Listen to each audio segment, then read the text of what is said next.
कीदृशं विजयं यः च स्वाभिनन्दति सर्वदा तेन सौ सद्विराख्यातो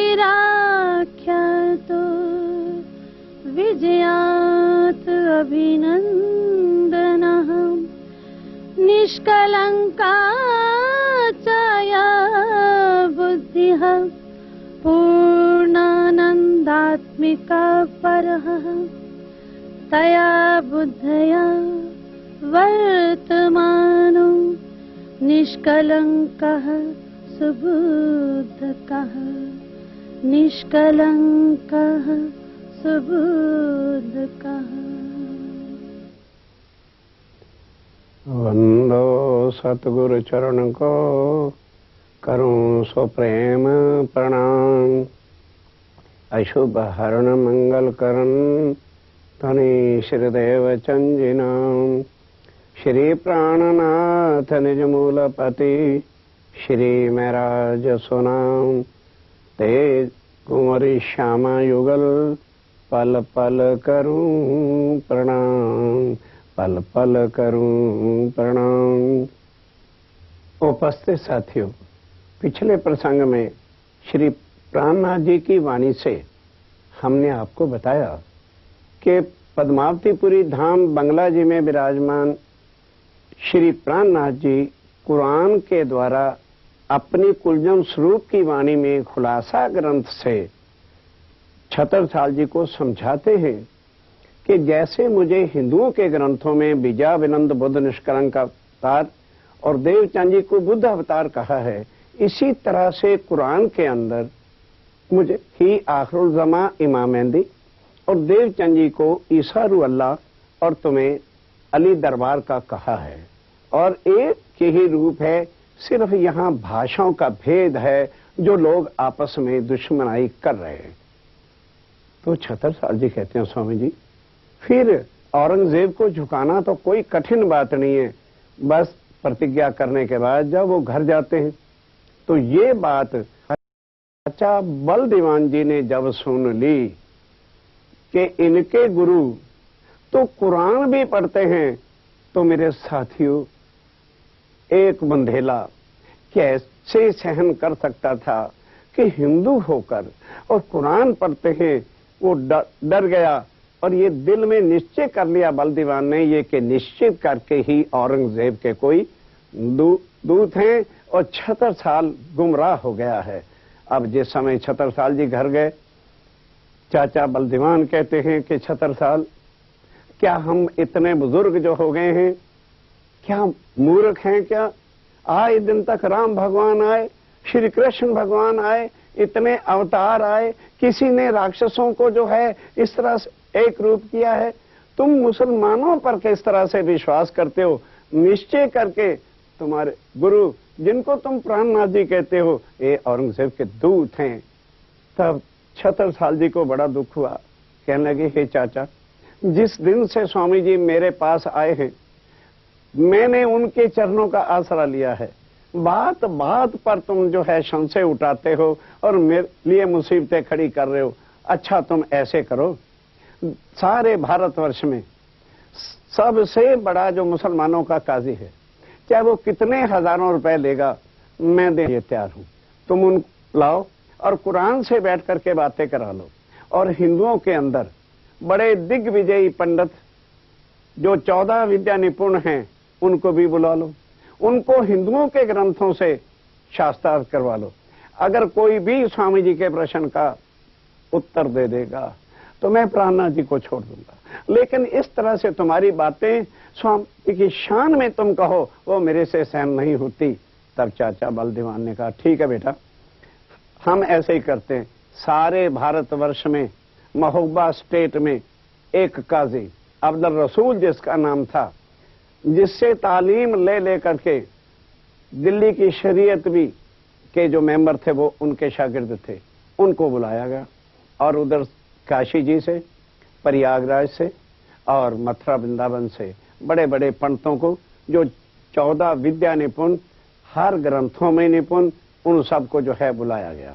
अब क्या होता है, सबसे पहले दरबार में बुलाया गया, इजलास हो गया और सारी जनता भी देखने आई। भाई देख, हिंदू होकर के प्राणनाथ जी किस तरह से जो है कुरान से बातें करते हैं।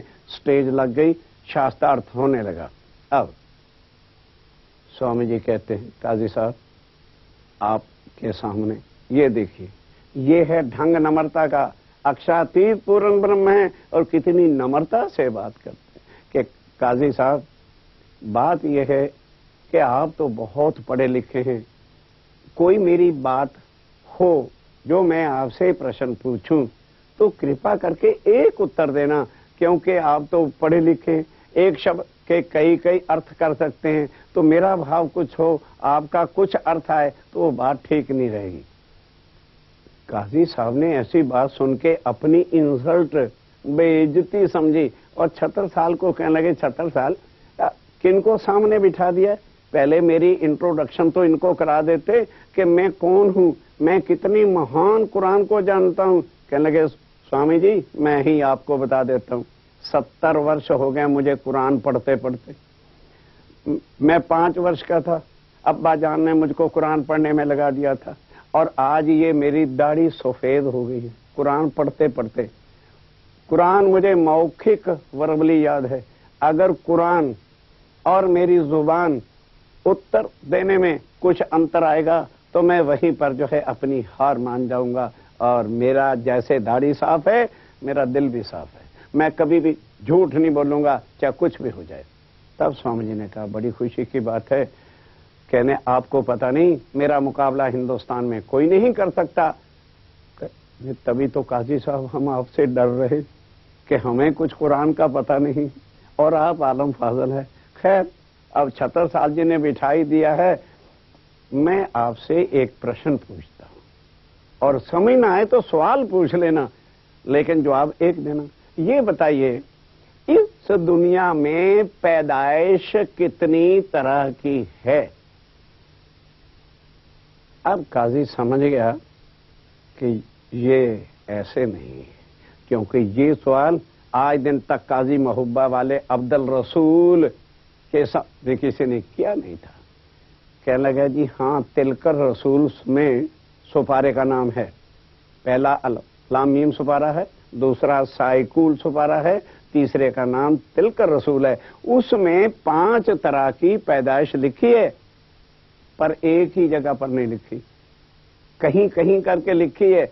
अच्छा, तो मुझे कहते मैं कोई ज्यादा आपसे शास्त्रार्थ नहीं करने आया, सिर्फ एक ही बात, आपस में मुलाकात हो जाए। अब जरा आप ये बताइए, इसके बाद मैं सवाल नहीं करूंगा, आप उन 5 पैदाइशों में से किस में से हैं और 5 तरह की पैदाइश क्या क्या है?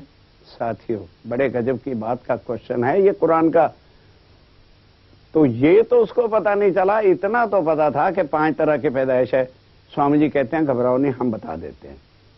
पहली पैदाइश है कुन की, दूसरी पैदाइश है 1 हाथ की, तीसरी पैदाइश है 2 हाथों की, चौथी पैदाइश है मूल इब्तदा की और 5वीं है खिलकत की।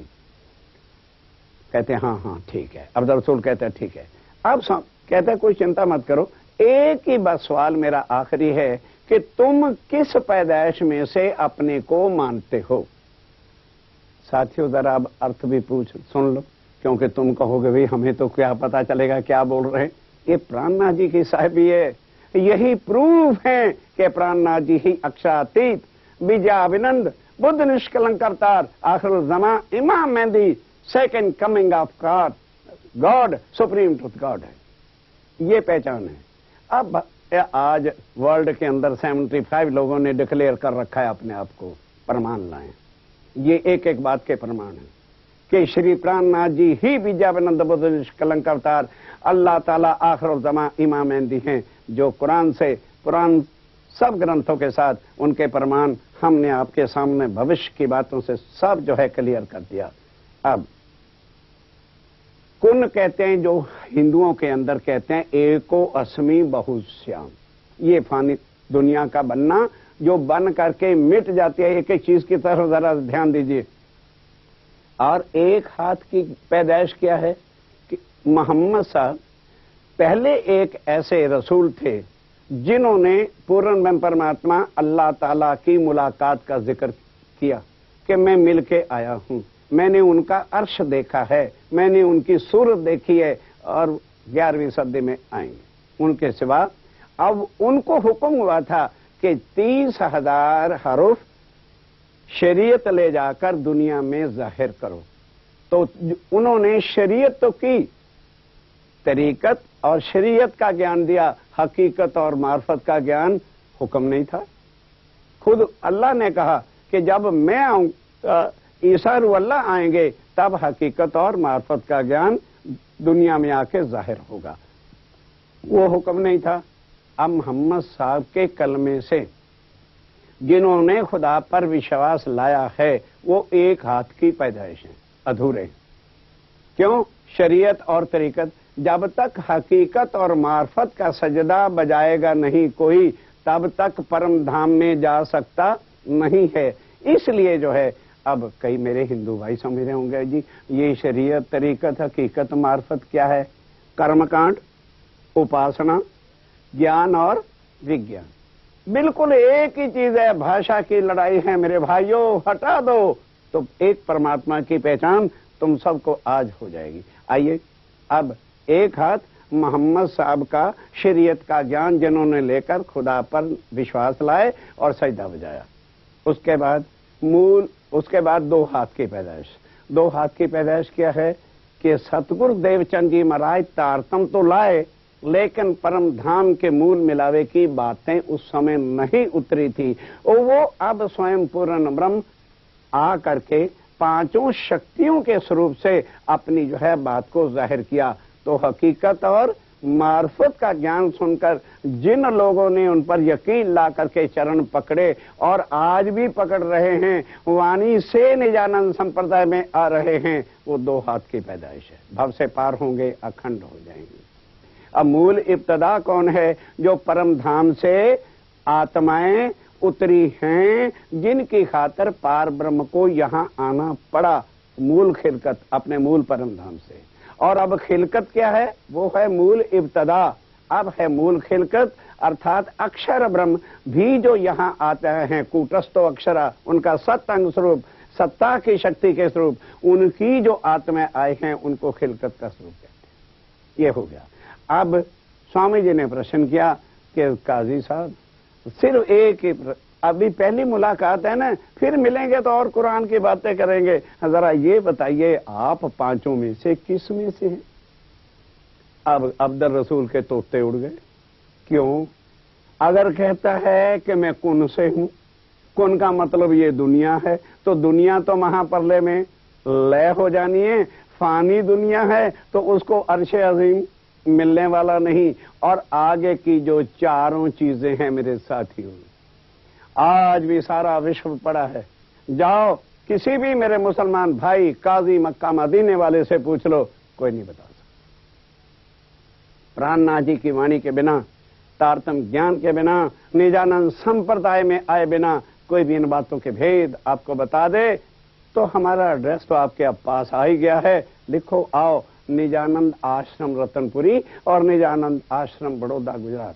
आ जाओ, बैठ के बातें करो, अपने संशय मिटाओ, ताकि ये समय हाथ से ना तुम्हारा चला जाए। प्राणनाथ जी आए हुए पार ब्रह्म में, फिर बाद में पश्चाताप करो। तब अब आगे का कुछ सुध आती नहीं थी। अब वो काजी था सारे हिंदुस्तान का, वो जानता था कि ये बातें अल्लाह ताला के बिना कोई कर सकता नहीं है। उसी वक्त उठा और चरणों पे गिर गया और कहता है, चाचा जिसको तू छदर साहब जी का गुरु मान बैठा है, यही आखिर ज़मा इमाम मेहदी अल्लाह ताला हैं। कुरान में लिखा है, इन बातों के मैंने अल्लाह ताला के बिना कोई खोल नहीं सकता, यही आखिर ज़मा इमाम मेहदी हैं। अब वो हैरान हो गया चाचा बलदीवान कि ये कैसे हो सकता है। कहने लगे, तुम घबरा के बोल रहे हो, अगर ये बात सच्ची है तो कुरान सिर पे रख के तू कसम खा। हालांकि ये बात अब्दुल रसूल को चुभी तो बड़ी, इतना बड़ा काजी हो और उसको ये शब्द कहा जाए कि तू कुरान उठा के कसम खा, लेकिन सच्चाई के वास्ते ये होते हैं काजी सच्चे, सच्चाई के वास्ते। उसने कहा कि अच्छा चाचा, अगर तू मेरी आखिरी परीक्षा लेना चाहता है, इम्तिहान लेना चाहता है, तो ले, मैं कुरान सिर पे रख के कसम खाता हूं, अगर मैं झूठ मारूं तो इसी कुरान की मार मेरे मरे लगे और मैं यहीं पर मेरा बेड़ा गर्क हो जाए। अब कुछ बोलने की गुंजाइश बच नहीं थी। काजी, औरंगजेब का काजी, जिस समय शरीयत इतनी सख्त थी, और आज तुम्हें क्या तकलीफ है? आज तो कोई शरीयत नहीं, आज तो कोई तुम्हारे ऊपर दंड नहीं, सिर्फ सोचने का दंड है।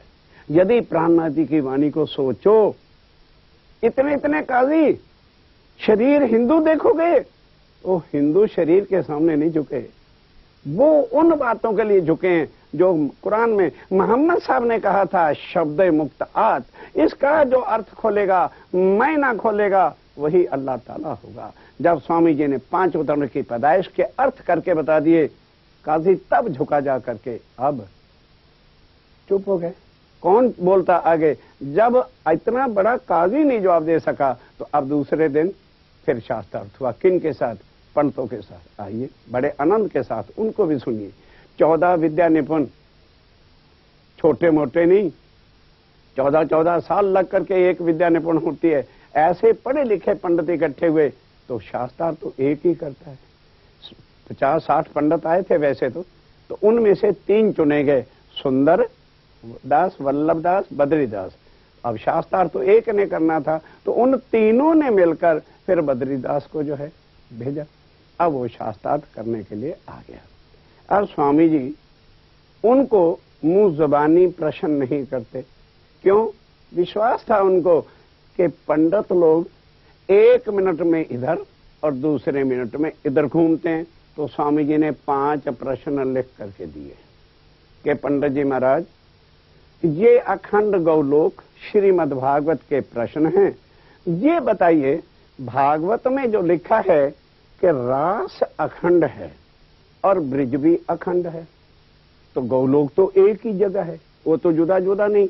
पर ब्रिज की लीला दिन और रात की होती है, और रास की लीला सदा अखंड रात में होती है। ब्रिज की लीला दिन होता है और रात होता है, वो अखंड हुई है जो ब्रिज में होती थी, और रास रात्रि की है, तो दोनों एक जगह पर कैसे हुई? नंबर 2, आपकी भागवत में क्या लिखा है कि जब रास खत्म हो गई तो गोपियां उठ करके अपने घर आई।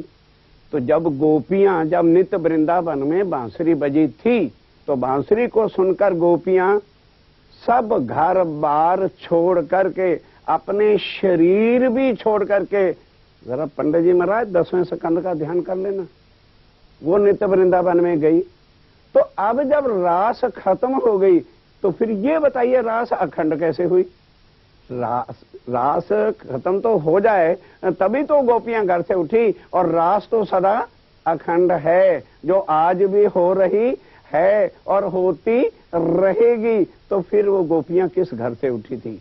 और फिर उसके बाद ये बताइए कि गोपियां विरहा किसका करने लगी? कि श्री कृष्ण जी चले गए।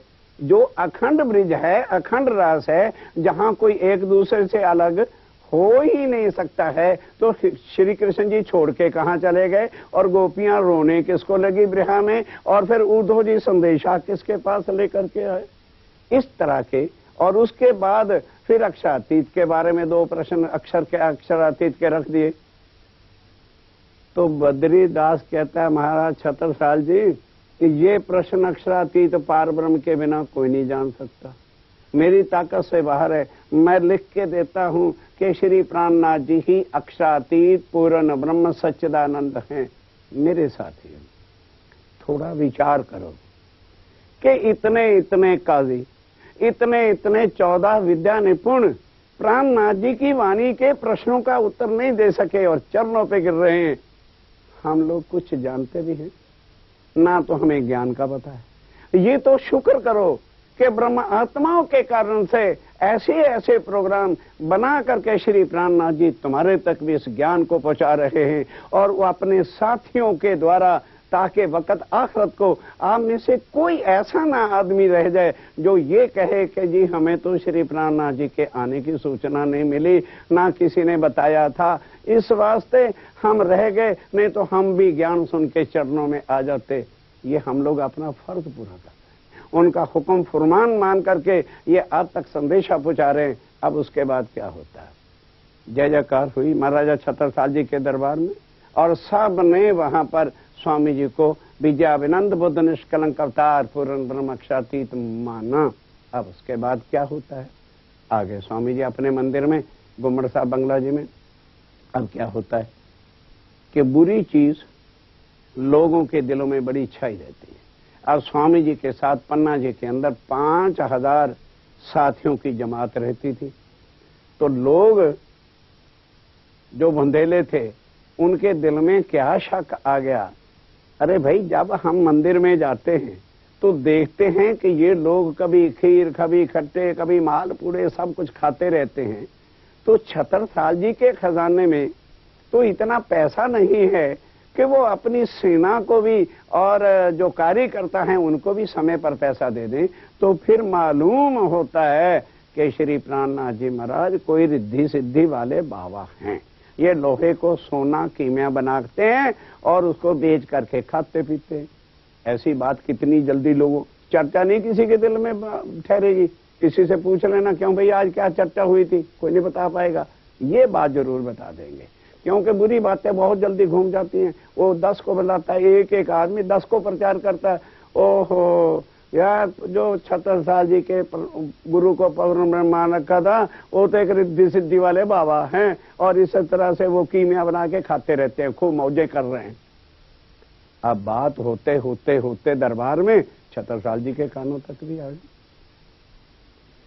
पर छत्रसाल जी कोई ऐसे आदमी तो थे नहीं। दूसरे दिन प्रातः ही उठकर मंदिर में गए और स्वामी जी से पूछा, स्वामी जी मेरी अकल पर तो पर्दा पड़ गया, 3 साल आपको यहाँ आए हो गए हैं, मैंने ये पूछा ही नहीं क्योंकि मेरे पास हिम्मत ही नहीं थी दरबार में कि मैं सेवा आपकी कर पाता। और आज कृपा करके मुझे ये बता दो ये खर्चा आ कहाँ से रहा है? स्वामी जी कहते लालदास हुंडियां लेके आओ।